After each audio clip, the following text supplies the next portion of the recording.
আজি কেইবাটাও কাৰ্যসূচীৰে ঢকুৱাখানাত উপস্থিত হ'ব মুখ্যমন্ত্ৰী হিমন্ত বিশ্ব শৰ্মা ফাট বিহুৰ লগতে কেইবাটাও কাৰ্যসূচীত অংশগ্ৰহণ কৰিব মুখ্যমন্ত্ৰীয়ে মুখ্যমন্ত্ৰীক আদৰিবলৈ সাজু হৈছে বাসুদেৱ থান নৰুৱা সত্ৰৰ স্থানীয় লোক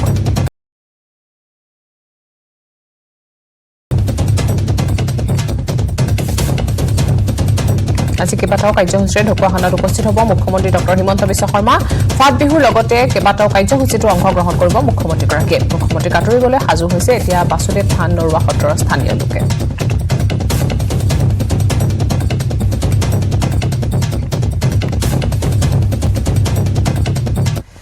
যোৰহাটত আৰক্ষী জালত বৃহৎ চোৰৰ দল দীৰ্ঘদিন ধৰি সন্ত্ৰাস চলাই আহিছিল চোৰৰ দলটোৱে নিশা পুৱনি গাঁও ঢাকাপতিত আৰক্ষীৰ অভিযান জালত পৰিল 7টা চোৰ আৰক্ষীয়ে উদ্ধাৰ কৰিছে বহু চুৰি সামগ্ৰী চুৰি কৰা টিভি ফেন সাউণ্ড বক্স আদি বিভিন্ন সামগ্ৰী উদ্ধাৰ কৰিছে আৰক্ষীয়ে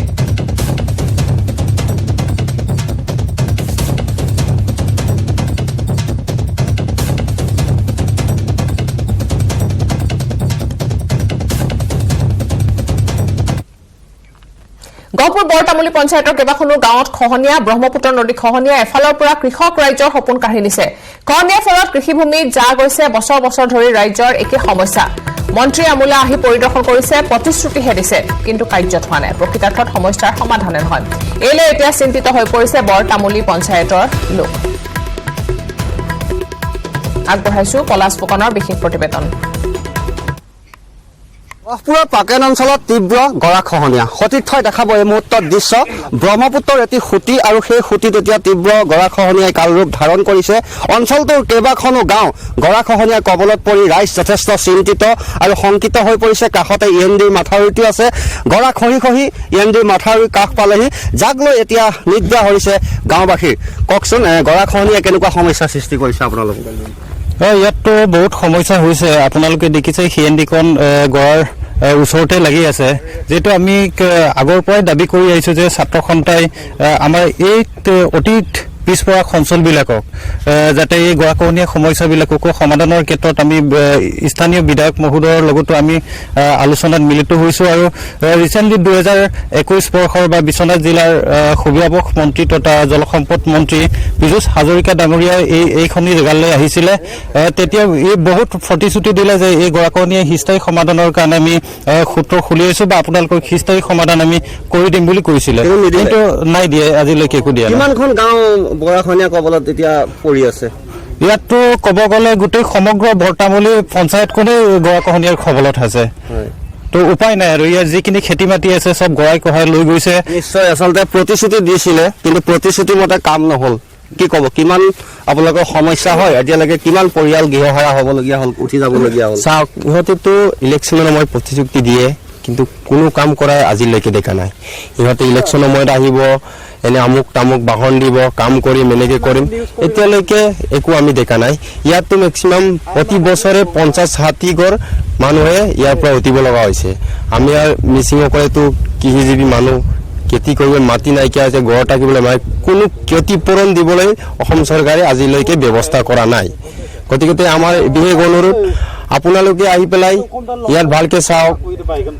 আমাৰ যিখিনি সমস্যাখিনি আছে সমস্যাখিনি সমাধান কৰি দিয়ে নিশ্চয় সমস্যাখিনি আচলতে সমাধান কৰি দিব লাগে কাৰণ কৃষিজীৱী ৰাইজ নৈপৰীয়া ৰাইজ আৰু বৰতামুলী অঞ্চলৰ পাকেনকে ধৰি কেইবাখনো গাঁও আছে ইয়াত প্ৰতিখন গাঁৱৰে কিন্তু একেই সমস্যা গৰাখহনীয়া সমস্যা কিন্তু গৰাখহনীয়া ৰোধৰ নামত চৰকাৰখনে একো ব্যৱস্থা গ্ৰহণ নকৰিলে গাঁওবাসী যিহেতু কৃষিজীৱী কৃষিভূমিসমূহ এফালৰ পৰা নাইকিয়া হৈ গ'ল ঘৰ বাৰী প্ৰতি বছৰে 40-50 ঘৰকৈ ইয়াৰ পৰা স্থানান্তৰ হ'বলগীয়া হ'ল কিন্তু তাৰ পাছতো কোনো ধৰণৰ যি গৰাখহনীয়া ৰোধৰ ব্যৱস্থা নকৰিলে যাক লৈ এতিয়া যথেষ্ট ক্ষোভ প্ৰকাশ কৰিছে অঞ্চলবাসীয়ে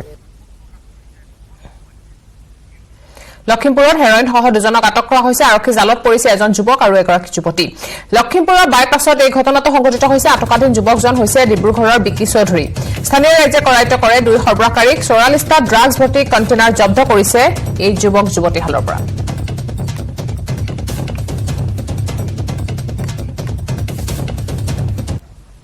তেওঁলোকে পকেটত কিবা ড্ৰাগছজাতীয় সামগ্ৰী লৈ ফুৰিছে নেকি বুলি ক'লে মই ততাতৈয়াকৈ আমাৰ লোকেল আৰক্ষী বিষয়াগৰাকী আমি জনালোঁ আৰু তেখেতলোকে আহি তেওঁলোকক চেকিং কৰি 42টা কণ্টেইনাৰ আৰু তেওঁলোকৰ মোবাইল হেণ্ডছেট জব্দ কৰিছে আৰু এই ড্ৰাগছ ব্যৱসায়ীয়ে যি ৰমৰমীয়া বেহা আৰম্ভ কৰিছে লখিমপুৰত আৰু নতুন প্ৰজন্ম ধ্বংসৰ গৰাহলৈ গতি কৰিছে। গতিকে আমি ভাবোঁ আজি আমি স্থানীয় ৰাইজ আৰু আমাৰ যুৱ সমাজে ইয়াতে তেওঁলোকক চঞ্জাই দিছে আৰক্ষীক। আৰু বৰ্তমান 44 কণ্টেইনাৰ ধৰা হৈছে।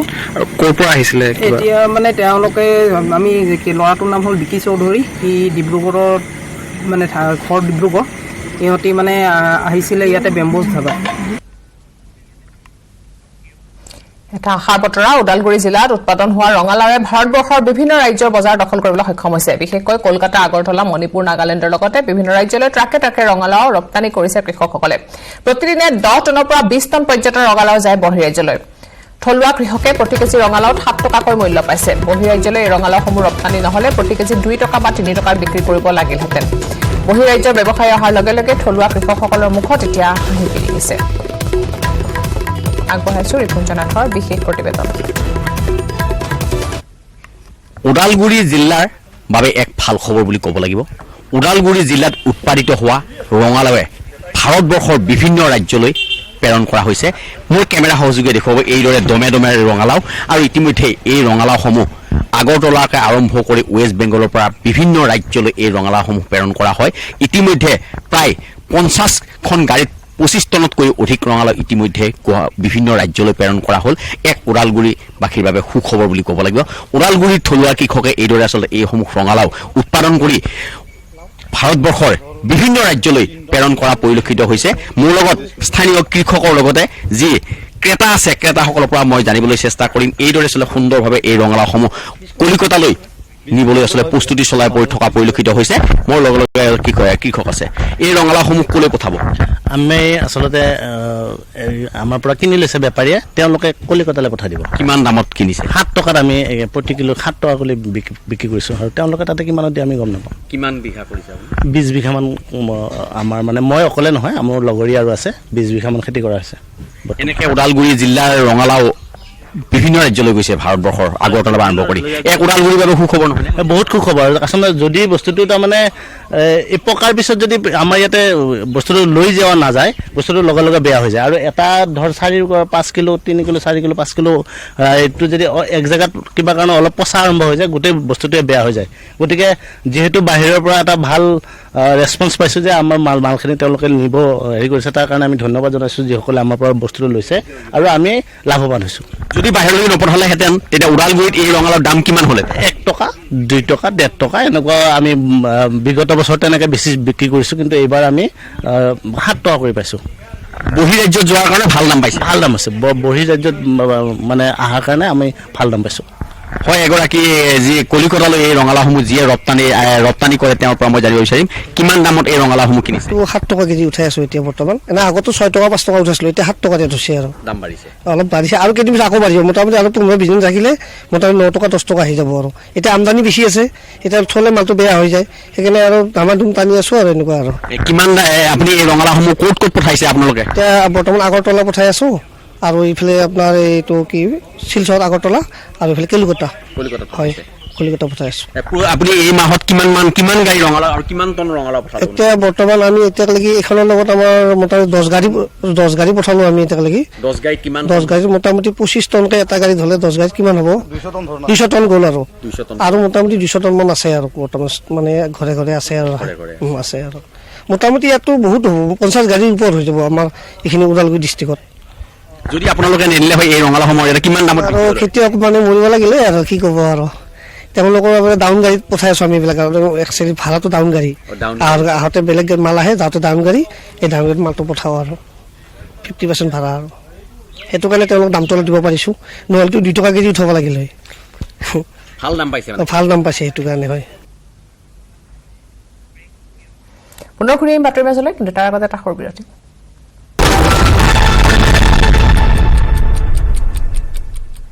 আপোনালোকে চাইছে লাইভ আৱাৰ। আজি কেইবাটাও কাৰ্যসূচীৰে ঢকুৱাখানাত উপস্থিত হ'ব মুখ্যমন্ত্ৰী হিমন্ত বিশ্ব শৰ্মা। ফাট বিহুৰ লগতে কেইবাটাও কাৰ্যসূচীত অংশগ্ৰহণ কৰিব মুখ্যমন্ত্ৰীগৰাকীয়ে। মুখ্যমন্ত্ৰীক আদৰিবলৈ সাজু হৈছে বাসুদেৱ থান নৰুৱা সত্ৰৰ লোকসকল। আজি ঢকুৱাখানা ঐতিহাসিক ফাট বিহুৰ অন্তিম দিন। পুৱাৰে পৰা ঢোলৰ গুমগুমনি, মহগুলি চাপৰিত শুনিবলৈ পোৱা গৈছে ফাট বিহুৰ অন্যতম আকৰ্ষণ বাৰে ৰহণীয়া শোভাযাত্ৰা অনুষ্ঠিত হ'ব আৰু সেই উপলক্ষে ঢকুৱাখানাৰ লগতে দাঁতিকাষৰীয়া অঞ্চলৰ বিভিন্ন জাতি জনগোষ্ঠী কৃষ্টি দলসমূহৰ ভিৰ দেখিবলৈ পোৱা গৈছে আজি কেইবাটাও কাৰ্যসূচীৰে ঢকুৱাখানাত উপস্থিত হ'ব মুখ্যমন্ত্ৰীগৰাকী ফাট বিহুৰ লগতে অংশগ্ৰহণ কৰিব কেইবাটাও কাৰ্যসূচীত আৰু কিছু সময় পিছতে উপস্থিত হ'ব মুখ্যমন্ত্ৰীগৰাকী ফাট বিহু তাত অনুষ্ঠিত হৈ আছে আৰু ফাট বিহুৰ লগতে কেইবাটাও কাৰ্যসূচীতো অংশগ্ৰহণ কৰিব মুখ্যমন্ত্ৰীগৰাকীয়ে ইতিমধ্যে মুখ্যমন্ত্ৰীক আদৰিবলৈ সাজু হৈছে ঢকুৱাখানাবাসী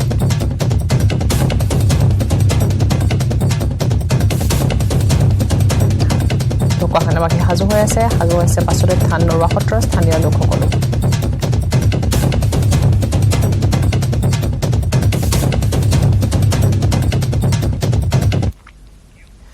নলবাৰী চহৰৰ একমাত্ৰ শিশু উদ্যানখনত নাই শিশু উমলাৰ কোনো ধৰণৰ পৰিৱেশ নলবাৰী পৌৰসভাৰ গাতে লাগি থকা সুধাকণ্ঠ ভূপেন হাজৰিকা শিশু উদ্যানৰ জৰাজীৰ্ণ ৰূপ উদ্যানখনত এতিয়া হাবি জংগলে আগুৰি ধৰিছে নষ্ট হৈছে শিশু উমলাৰ বাবে থকা সকলো সামগ্ৰী শিশু উদ্যানৰ মেৰামতি কৰাৰ ক্ষেত্ৰতো কোনো ধৰণৰ গুৰুত্ব প্ৰদান কৰা নাই পৌৰসভাই আগবঢ়াইছো কৈলাশ ডেকাৰ বিশেষ প্ৰতিবেদন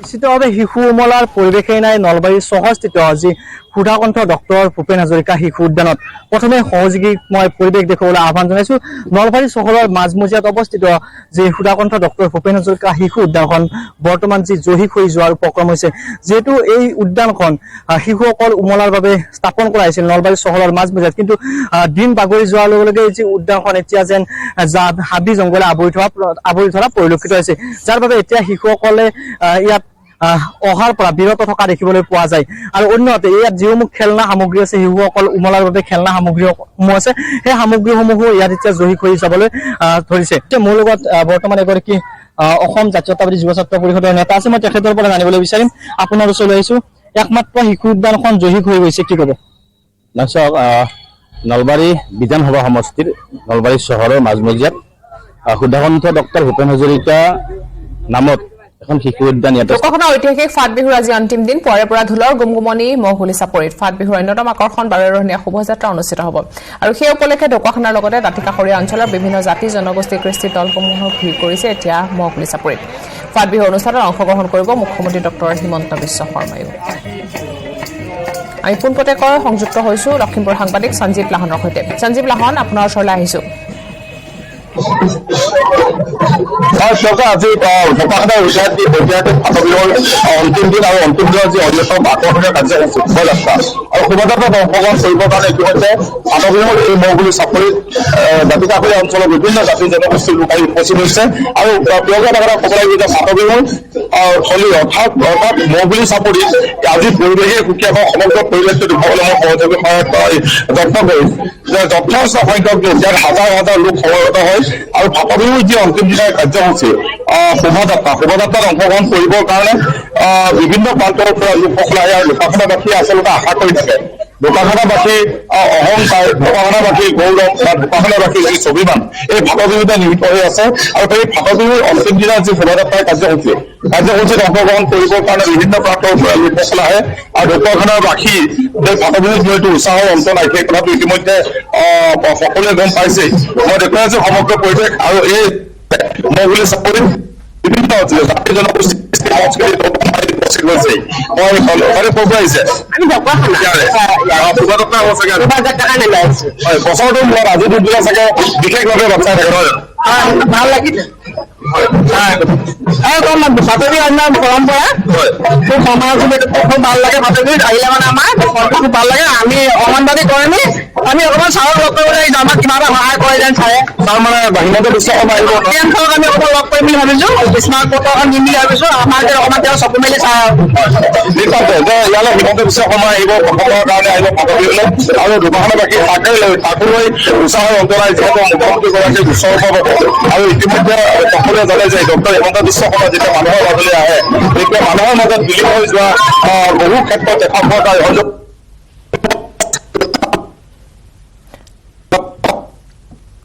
সঞ্জীৱ লাহন কিমান সময়ত উপস্থিত হ'ব মুখ্যমন্ত্ৰী হয় ইতিমধ্যে পূৰ্ব নিৰ্ধাৰিত সময় আছিলে 9:30 বজাত আছিলে, কিন্তু তাতকৈ কিছু পলমৰ সম্ভাৱনা আছে। যিহেতু ঢকুৱাখানাত আমি উপস্থিত হৈ প্ৰথম বাসুদেৱ থানলৈ যাব, বাসুদেৱ থানৰ পিছত লোকাসনক আৰু কাৰ্যসূচী হয়, আৰু কিছু সময় পিছতে আহি উপস্থিত হ'ব মুখ্যমন্ত্ৰীগৰাকী আৰু এনেদৰে উৎসৱ মুখৰ পৰিৱেশ বিৰাজ কৰিছে এতিয়া ঢকুৱাখানাত। ধন্যবাদ জনাইছো এই মুহূৰ্তত সঞ্জীৱ লাহন আপোনাক।